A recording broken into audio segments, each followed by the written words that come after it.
कीर्ती कला मंदिरातर्फे आयोजित नटराज पंडित गोपीकृष्ण जयंती महोत्सवाला नाशिकमध्ये उत्साहात सुरुवात झाली। महोत्सवाच्या पहिल्याच दिवशी कालिदास कला मंदिरात शास्त्रीय नृत्याच्या सुरेख आविष्काराने वातावरण भारावून गेले। मणिपुरी नृत्यशैलीत हरिनाम प्रचार या प्रसंगातून श्री गौरांग महाप्रभू आणि नित्यानंद महाप्रभू यांच्या भक्तिमय कार्याचं दर्शन घडवण्यात आलं। कलाकारांच्या भावपूर्ण नृत्याविष्कारातून भक्तिरस जिवंत झाला आणि रसिकांनी टाळ्यांच्या कडकडाटात दाद दिली।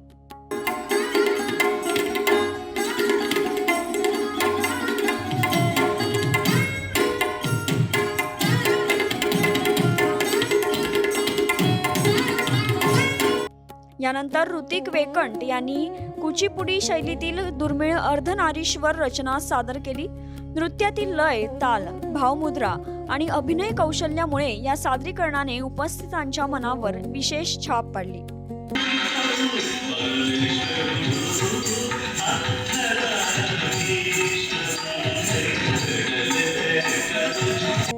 दरम्यान मणिपुरी नृत्यांगना संदीप कुमार दोष यांनी पुरुष नर्तकांकडे पाहण्याचा सामाजिक दृष्टिकोनावर भाष्य केले। नृत्य ही कला लिंगभेदाच्या पलीकडे असून कलाकाराला त्याच्या कलेच्या आधारावर समान सन्मान मिळायला हवा अशी भावना त्यांनी व्यक्त केली।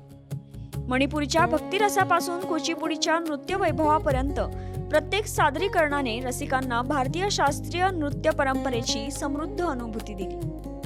न्यूज डेस्क, आपलं नाशिक।